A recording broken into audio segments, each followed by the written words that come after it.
Bom dia, boa tarde, boa noite. Esta é mais uma edição de Pedro e Cora, aquele seu programa sobre Prêmio Nobel. Hoje a gente vai falar de Prêmio Nobel de Física. Essa é a parte. Pedro e Cora, como vocês sabem, toda terça-feira, toda quinta-feira, no YouTube do Meio, na sua plataforma favorita de podcast. Eu sou Pedro Dória, ao meu lado está minha queridíssima amiga Cora Rona. Cora, eu ainda não entendi como que um cara de computador ganha um Prêmio Nobel de Física. Eu estou perdido.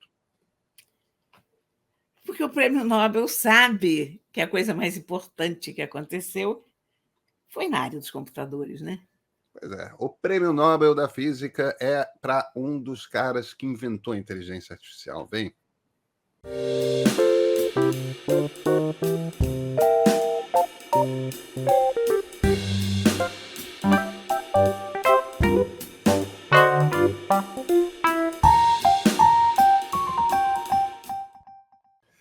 Cora Rona, hein? Pois é, Geoffrey Hinton é Prêmio Nobel de Física. Isso é bizarro. Eu sei que a maior parte das pessoas que estão nos ouvindo talvez nem saibam quem o Geoffrey Hinton é, mas de física? Olha, inclusive, eu vou fazer um disclosure, porque quando você me falou, vamos falar dele, eu perguntei quem? Por que tudo está acontecendo tão rápido no mundo hoje em dia, que a gente, mesmo que a gente conheça as pessoas, a gente não dá tempo de ligar o nome à pessoa. Esse é aquele cara que saiu do Google, tal, etc. Então, eu tenho escrito tanto sobre isso, Cora, que é meu amigo ali de... Sim, para você virou um nome conhecido, né? Geoffrey Hinton ele é professor, ele é britânico, na verdade, é inglês, ele nasceu na Inglaterra, mas ele é um matemático britânico que migrou para o Canadá e passou boa parte da vida entre o Canadá e o Vale do Silício, e a Califórnia. Ele é um dos 3 Godfathers of AI. Eles usam esse termo porque a inteligência artificial não tem pai. Tem um monte de gente e tal. Então, eles usam para 3 matemáticos particularmente importantes, e o mais velho deles é o Geoffrey Hinton. Eles usam essa expressão, os padrinhos da inteligência artificial. Ele é um cara que foi para a Universidade de Toronto, jovem, se tornou professor do Departamento de Ciência da Computação lá, e em princípios dos anos 70, começou a usar técnicas e equações e ferramentas da física para elaborar uma coisa que era muito esquisita na época, que eram que tinham sido batizado de redes neurais. E as redes neurais nascem em 1968, 69, num artigo científico de um grupo de professores do MIT, do outro lado dos Estados Unidos, né? Lá por Boston, Massachusetts. E o interessante tudo isso, Cora, era puramente teórico. A ideia de aprendizado de máquina, que é a ideia que está ali na base de inteligência artificial, ela já tinha sido desenvolvida por um cientista da IBM, e tinha sido executada num jogo de damas, mas nunca chegou num jogo de xadrez. O problema é que você já tinha, teoricamente, a ideia de como que você faz um computador aprender, mas você não tinha computador com capacidade de processamento e capacidade de armazenamento suficiente para você entulhar o troço de dado, ele fazer conta que não acaba mais e chegar a conclusões como se ele pensasse.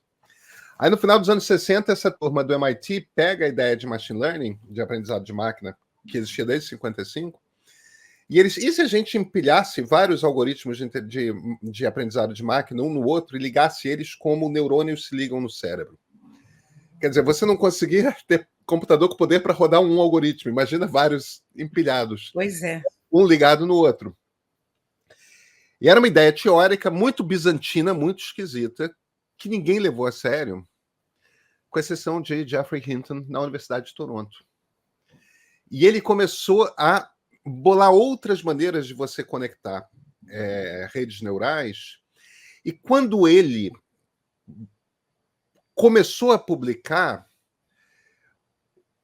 outros cientistas da computação em outros lugares do mundo começaram a prestar atenção nesse negócio de rede neural e começaram a desenvolver a ideia. Hoje, se um carro autônomo anda, é porque ele vê. E ele vê porque ele tem uma rede neural. Se as nossas caixinhas de som falam oi e tocam música e entendem o que a gente fala, é porque elas têm uma rede neural lá dentro. Rede neural é a base de toda inteligência artificial moderna. E essas redes neurais baseadas no modelo Transformer, que nasceu em 2017, que produzem a inteligência artificial generativa, elas existem em essência porque esse cara, que era um jovem cientista da computação no início dos anos 70, olhou para esse artigo desses cientistas do MIT e falou: eles têm um insight interessante aqui, eu vou desenvolver um pouco mais dessa ideia. Claro que precisou ter computador poderoso o suficiente, mas ele é pai, de certa forma, da inteligência artificial. Ele é um dos caras que apontou o caminho é por aqui. E os modelos de física que ele usou não são usados em redes neurais. Na verdade, acho que nunca chegaram a ser usados em redes neurais, porque existem modelos melhores. Mas o fato de que ele mergulhou e insistiu tanto atraiu tanta gente. Hoje, a Universidade de Toronto é o centro mundial acadêmico de rede neural. É engraçado, não é Stanford no Vale do Silício, é a Universidade de Toronto. Porque ele estava lá fazendo. Então, a importância de um cara desses para o entorno. Demais. Demais. Agora, por que Nobel de Física? Porque ele usou no computador umas ideias de física, tá? Porque não tem nada a ver com física, claro. Mas olha, por outro lado, pensa no comitê do Prêmio Nobel. Eu não sei como é que eles funcionam. Eu mal e mal sei como funciona o de literatura, que é um animal à parte, mas como você tem o prêmio mais importante do mundo e você não toma conhecimento da inteligência artificial nesse momento? Isso não tem como. Você não podia dar o de química, podia, o de medicina também não. Quer dizer, e aí bate naquele problema que você tem prêmio Nobel de física, de química, de medicina, da paz e de literatura. Você não tem um prêmio Nobel de matemática. Isso porque o Alfred Nobel falava que matemática não é ciência. Entendeu? Pronto. Agora, o pior de tudo é o seguinte: tudo bem, matemática é ferramenta, não é ciência. Ok, dá para comprar isso. Mas aí depois, quando o Nobel passou, fizeram o Prêmio Nobel da Paz, fizeram o Prêmio Nobel de Literatura, também não é ciência, e não fizeram mais menos Nobel, ainda. não fizeram o Prêmio Nobel de Matemática. O que você tem é a medalha Fields, que é muito mais difícil de ganhar do que o Nobel, porque ela só sai de 2 em 2 anos, não tem todo ano, e só premia matemático com menos de 30 anos. Você tem que ter feito a sua grande descoberta com menos de 30 anos, porque entre os matemáticos tem essa tese, né, de que você se faz jovem. Você se faz jovem, né? Então tem a medalha Fields e você tem a medalha Turing, que é para a ciência da computação, batizado com o nome de Alan Turing, o pai do computador. E os 3 padrinhos da computação são medalhistas do Turing há muito tempo. Eles são vencedores da medalha Turing. Mas alguém no Nobel aparentemente achou: não, vamos encontrar um jeito aqui de dar um prêmio Nobel para um dos 3. Foi para o Geoffrey Hinton. Mas eu acho que é um prêmio muito merecido. Eu concordo com você. Só não é de física, mas não tem problema, não me incomoda. Sim, pois é, não vamos. Se ele tivesse ganhado em literatura, estava valendo, no que fosse, até química. Código, né? Se bem que não é código, porque você não escreve o código, é o computador que escreve o próprio código. É uma outra coisa, é um outro bicho, né? Quer dizer, mas sim, realmente tinha que ser distinguido, porque o que o Nobel faz é jogar um refletor, essencialmente em cima daquela pessoa, e chamar atenção para aquele campo da ciência, para o que está acontecendo ali. E eles não podiam, seria muito viajante não apontar para a inteligência artificial nesse último ano, não tem como. Agora, tem uma coisa curiosa, que é o seguinte: são 3 os padrinhos da inteligência artificial. O Geoffrey Hinton é o mais velho deles. Aí você tem um cara chamado Joshua Bengio e você tem um cara chamado Yann LeCun. O LeCun é um cara muito, muito importante que ele é o vice-presidente de inteligência artificial da Meta. E é um cara super ativo ainda e com opiniões muito polêmicas e tal. Agora, o Hinton tem uma peculiaridade que é o seguinte: ele se demitiu do Google cerca de um ano atrás porque ele queria ter a liberdade de maldizer a criação dele. Ele acha que a inteligência artificial pode ser muito perigosa para a humanidade, que a gente precisa tomar cuidado com esse negócio. E no Google ele teria dificuldades de fazer essa denúncia. Então ele se demitiu, ele continua professor da Universidade de Toronto, ele está velhinho. E dos 3 pais da inteligência artificial, o único que acha que esse perigo é muito grande é o Hinton. Então tem uma coisa curiosa nessa decisão do Prêmio Nobel, que é, por um lado, de fato, ele teria uma desculpa, já que ele usou equações físicas, teria uma desculpa para ser o Prêmio Nobel da Física. Mas eu me pergunto se a turma do Prêmio Nobel também não está dando um recado com... Toma cuidado com esse negócio, porque os outros 2 não foram premiados. Cara, é curioso esse medo da inteligência artificial, né? Porque a gente fica olhando isso pela perspectiva histórica e a gente percebe que as coisas que deram tanto medo à humanidade ao longo dos anos não se provaram tão tenebrosas. A luz elétrica, todo mundo achava que era um Deus nos acuda. As locomotivas a vapor. Porém, na verdade, o que botou o mundo nesse ponto crítico em que a gente se encontra não é uma dessas invenções ou outra, é o conjunto. É o conjunto. É o caminhar da humanidade, é a forma como a humanidade está se conduzindo. Eu não sei se uma invenção tem a capacidade de virar a balança dessa forma. A coisa da computação, você vê, quando apareceram os computadores, morreram inúmeras profissões. Uhum. Quer dizer, havia esse medo de que o computador vai acabar com tudo, vai tirar o emprego. Tirou. Você não contrata mais um datilógrafo.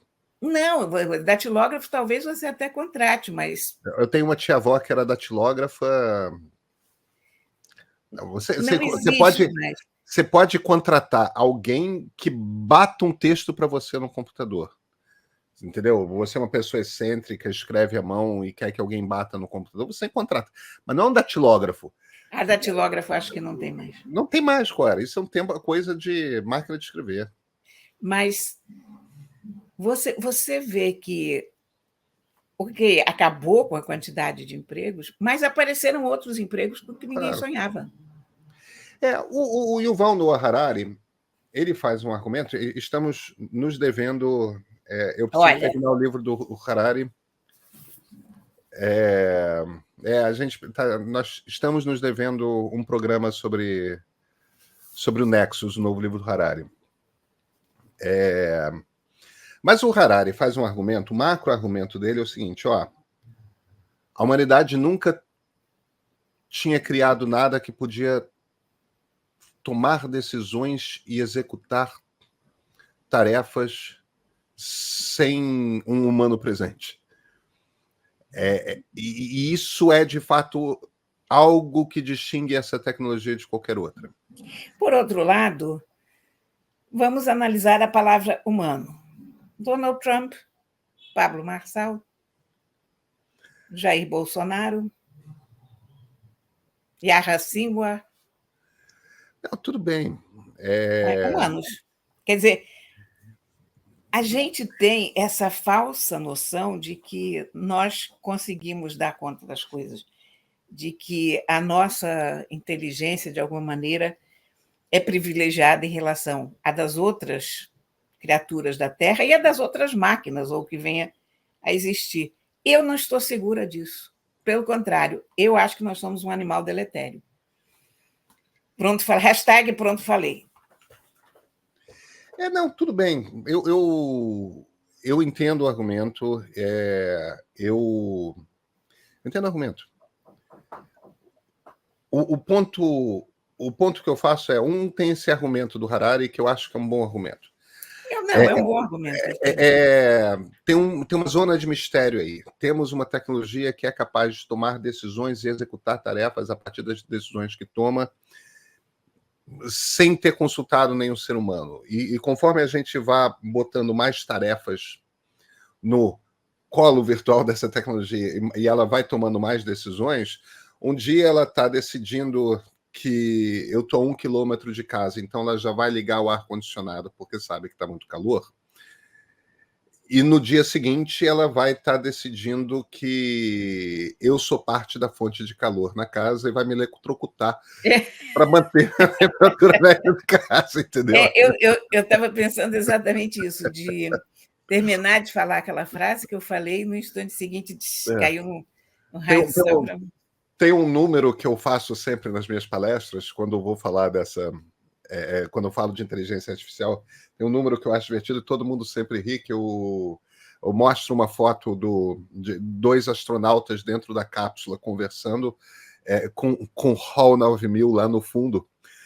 Os astronautas não sabem que o HAL está lendo o lábio deles, né? E aí, mas eu apresento essa foto e falo, um dos números, um dos medos que as pessoas têm é que essa tecnologia vire o HAL 9000. E acho que não estou cometendo nenhum spoiler aqui, mas me perdoem o filme de 1968. O HAL 9000, num determinado momento, decide que, para melhor executar sua missão, manda matar toda a tripulação. E espero não ter cometido um spoiler para ninguém aqui, mas, gente, se vocês não viram 2001 aí, não vão ver. Pelo amor de Deus, não, vão ver sim, senhora, Cora Ronay. Pelo amor de Deus. Não, mas eu digo... É um dos maiores filmes da história do cinema. Eu sei, mas eu digo, se a pessoa não viu até o momento, eu acho que dificilmente vai ver, porque eu acho que isso vem... Às vezes as pessoas não sabem, às vezes as pessoas não sabem. Vem naquele momento em que você quer ver todos os filmes do mundo, né? Olha, existe... É um clássico, cara, quem não viu... Existem 2 filmes de ficção científica pré-década de 80 que eu acho que todo mundo devia assistir. Um é O Dia que a Terra Parou e outro é Uma Odisseia no Espaço. Esses 2 filmes são filmes que todo mundo deveria ser. E não se engane com O Dia que a Terra Parou, se parecer um filme de ficção científica B dos anos 50, é mais do que isso. Eu adoro, meu Deus do céu, é um dos meus filmes favoritos. É um grande filme. Olha que essa semana a gente não tem livro, mas eu tenho uma dúvida. A gente acaba de inventar um livro, então, na quinta-feira. Não, porque eu ainda não li o livro. Eu comecei a ler o livro, eu estou adorando o livro. Olha o problema de título que se tem neste livro aqui, ó. Limite de caracteres. Eu recebi também. Limit of Character. Limite de caráter. É um baita título em inglês. Inglês. E é intraduzível.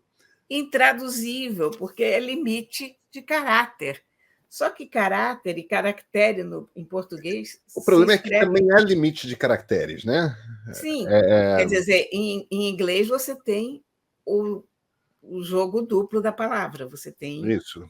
Mas em português você não tem. E eu não tenho a menor ideia como eu traduziria, mas é um título fenomenal para um livro sobre Elon Musk. Você já começou a ler? Não comecei a ler ainda, que eu estou... Espetacular. Espetacular. Eu estou escrevendo um livro novo, então minha leitura caiu. Olha, ele se chama... O subtítulo dele é Como Elon Musk Destruiu o Twitter, da Kate Conger e do Brian Mack. São jornalistas de tecnologia. Ele poderia ser um pouco mais curto. Ele tem um pouco defeito dos livros de reportagens longas americanos que meio que cobrem tudo e exaurem até o último acontecimentozinho, acaba sendo mais maçudo do que deveria ser. Porém, está ótimo, sabe? Eu digo que coisa curiosa, porque até aqui Eles não me contaram nada que eu não soubesse ou que eu não estivesse acompanhando. Mas os detalhes eu não sabia. Assim, a gente sabe no atacado, a gente não sabe no varejo. Uma leitura bárbara. Eu ainda não terminei, estou longe de terminar, mas já recomendo para todo mundo que passou por esse perrengue do Twitter, e ainda está passando, porque o nosso ministro manteve o Twitter adequadamente fora das eleições.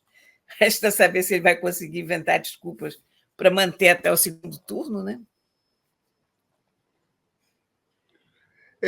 Eu pedi aqui para o ChatGPT traduzir e ele traduziria como limite de caráter. O limite de caráter está errado, porque caráter não é caractere. Eu sei. Eu estou pedindo. Ele decidiu que caráter em português também tem o mesmo sentido de caractere. Não tem, infelizmente. Mas quando eu soube desse livro, e eu soube do título em inglês, evidente, eu disse, gente, que gênios, que título perfeito, né? Estou aqui batalhando com o ChatGPT para ele arranjar. Olha, é muito difícil. Esse livro foi traduzido por um time de tradutores para poder ser lançado mais ou menos simultaneamente nos Estados Unidos aqui. Olha, são 1, 2, 3, 4 tradutores que trabalharam nisso. Eles fizeram rápida tradução, provavelmente, né? Que é o que acontece nos lançamentos. E você vê que não conseguiram encontrar o equivalente em título. Agora, sabe, Pedro, vou te falar de um outro livro, porque essa conversa de livro hoje eu vou deixar muito abstrata, mas eu comecei... Você chegou a conhecer uma empresa chamada Sierra Online? Sierra Online? É. Não. Deram um nome interessante aqui. Limite de letras, vírgula, falta de caráter. Mas perde o impacto. É claro que perde. Não tem como fazer isso em português agora. Sierra Online, não conheço. Sierra Online morreu há 25 anos. Foi uma das melhores empresas de games de todos os tempos. Eu acho... Será que eu joguei algum Fazia jogo da King's Sierra Online Quest. para MSX? Para MSX, acho que não, mas você talvez tenha jogado para Mac, para Apple ou PC. Olha, eles tinham King's Quest, que foi assim o melhor adventure da época. Eles Prince of tinham Persia? o Texter, eles tinham Leisure Suit Larry. Esse eu joguei em PC. O Leisure Suit Larry foi o game mais divertido de todos os tempos. Era um game comédia. Ele era picante para adolescente, né? Que tinha umas mulheres de topless de vez em quando. Você entrava num bar e tinha topless, esse tipo de coisa e tal. E eu, por acaso, uma dessas coisas que você está lendo uma coisa daqui, outra coisa dali, de repente eu li que o Ken Williams, que foi um dos fundadores, os fundadores foram Ken Williams e Roberta Williams. Roberta Williams é o nome feminino mais importante da história dos games, porque foi ela que criou praticamente sozinha essa história dos adventures, com desenhos, e é uma tremenda criadora. E alguém me falou que estava lendo o livro do Ken Williams. Eu digo, como assim Ken Williams escreveu um livro? E aí eu fui procurar, e, de fato, ele escreveu um livro sobre a história da Sierra, como é que foi essa aventura de, nos anos 70, criar uma empresa de games. Você imagina, isso foi nos anos 70, hein? Como foi desenvolver aquela empresa, que foi... Então, eles são contemporâneos do Nolan Bushnell. Eles são contemporâneos de todo mundo que começou a crescer naquela época. Eles também ficaram bastante ricos e, quando se aposentaram, foram passear pelo mundo de barco. Mas, olha, é sensacional, porque é um livro dentro do estilo do Wizard's Stay Up Late. Tem vários livros que foram escritos por pessoas daquela época que estavam fazendo aquela primeira revolução e contando a sua história. Cara, é tão interessante, se chama...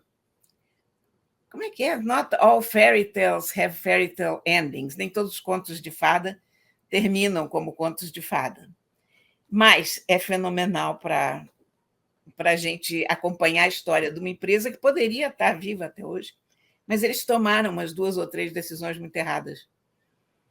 E a empresa ficou no meio do caminho. Essa empresa se chamava Online, antes de se chamar Sierra, porque já naquela época, estamos falando do começo dos anos 80, esse cara via o mundo conectado.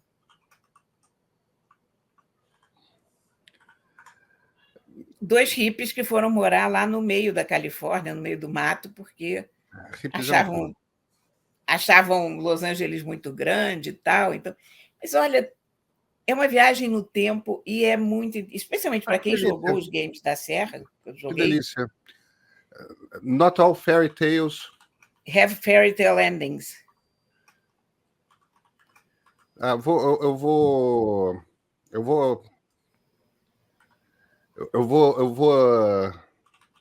Eu quero ler esse livro. É o típico livro de programador dos anos 70, cara. Existe, eu acho, um setor, um gênero literário, programador dos anos 70, que é esse livro, sabe? Você conhece a história do Nolan Bushnell? É uma história espetacular. Ele é o primeiro patrão do Steve Jobs, entre outros feitos dele. O Bushnell é um cara dessa mesma época, ele é o fundador da Atari. Ah, sim, sim. A Atari, na sede original da Atari, tinha uma banheira gigante, um ofurô gigante no meio, ali no meio da mata de redwoods, né? De aquelas árvores altíssimas, aquelas sequoias estupendas da Califórnia, né, que são os pinheiros gigantes. Tinha um troço desses em que todos os funcionários, no final do dia, tomavam banho juntos pelados, e bebendo cerveja e fumando maconha. Típico. E tomando ácido, né? Era tudo hippie, cara. Era tudo hippie, né? Início dos anos 70 e tal. O Steve Jobs foi o primeiro funcionário o Bushnell foi o primeiro patrão do Steve Jobs, e ele que deu a famosa ordem para que o Steve Jobs só trabalhasse de noite.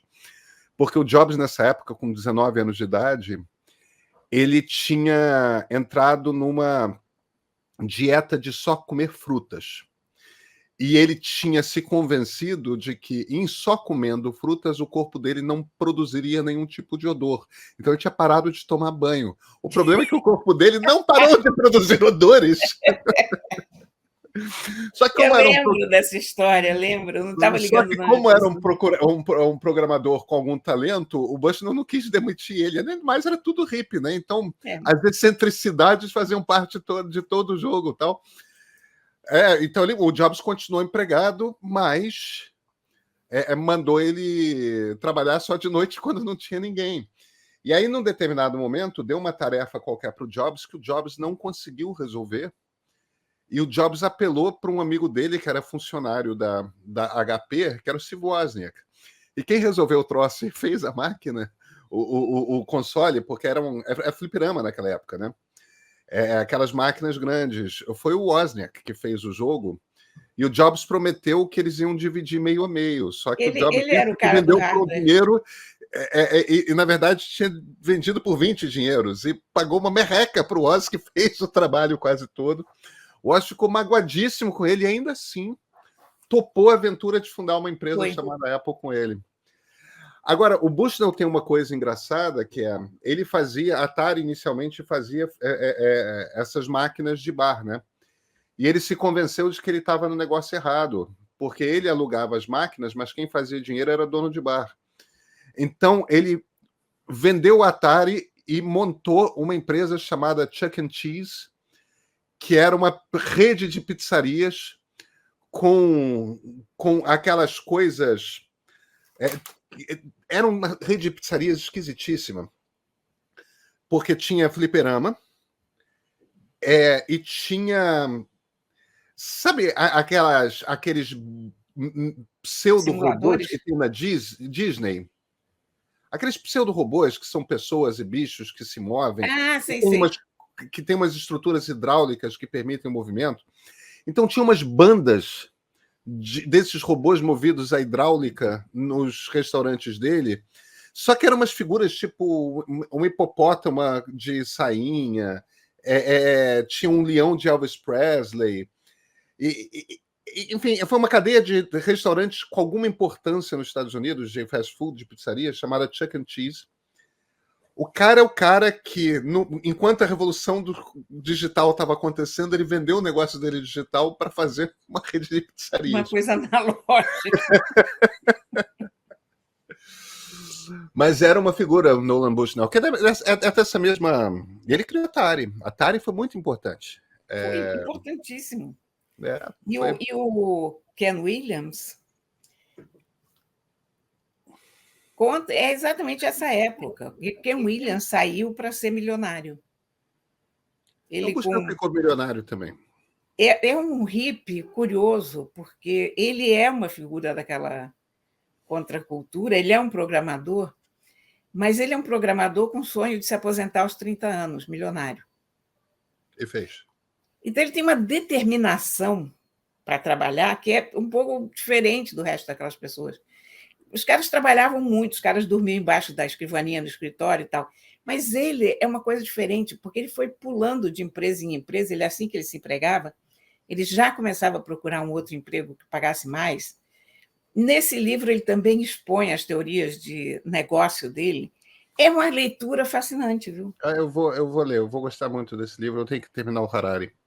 E ele tem uma coisa que ele reconhece os erros dele com honestidade tocante, sabe?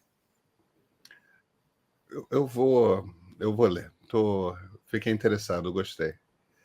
E fechando o círculo aqui, Cora, a gente está falando de um cara dessa geração, né? Que o Geoffrey Hinton era um jovem cientista da computação no mundo acadêmico no início dos anos 70, tentando fazer inteligência artificial, que é um troço que só ia funcionar de fato 40, 50 anos depois, mas essa é outra história. Essa é outra história. Enfim, temos um nome interessante. Cora, eu te vejo na terça-feira? Você me vê. Eu estou indo amanhã para Belém do Pará. Opa! Onde eu vou assistir ao Círio de Nazaré. E você volta são ou vai se embriagar na festa de Deus? Não, eu sou a pessoa caretíssima. Eu sei. Eu sou muito... Lamentavelmente, preferia não ser. Mas sou. Não, eu vou lá encontrar com a minha amiga Fafá. Eu vou... É um espetáculo sensacional. Eu já tive lá... Eu imagino que em Belém não tenham muitas Fafás. Não, é aquela, isso. A própria. Só ela para me levar para Belém. Nessa altura do campeonato, vou te dizer.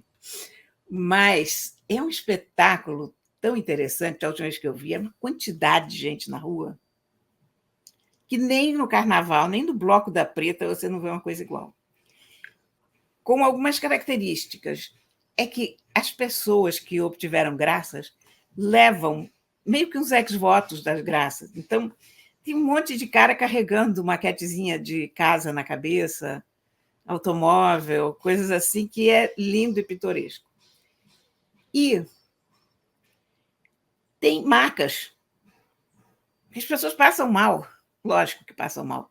Então, você volta e meia, vê uma maca indo para cá, outra maca indo para lá, pegando as pessoas, trazendo as pessoas desmaiadas lá em cima da maca, que é uma coisa que eu nunca vi no carnaval, e acho que seria muito prático de a gente adotar isso, porque a gente ainda age no carnaval como se a pessoa desmaiar fosse uma exceção à regra, né?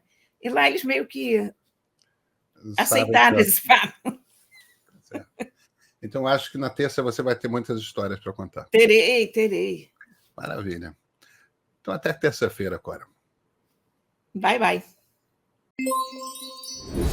89% dos brasileiros acreditam em Deus, segundo a pesquisa Global Religion de 2023. E se o jornalismo perguntasse sobre isso a pessoas interessantes? Este programa é o Presença de Espírito, meu nome é Marvio dos Anjos, e a gente vai conduzir essas entrevistas aqui, perguntando a pessoas interessantes o que elas pensam sobre fé. E nosso primeiro episódio é com uma das artistas brasileiras mais famosas do mundo.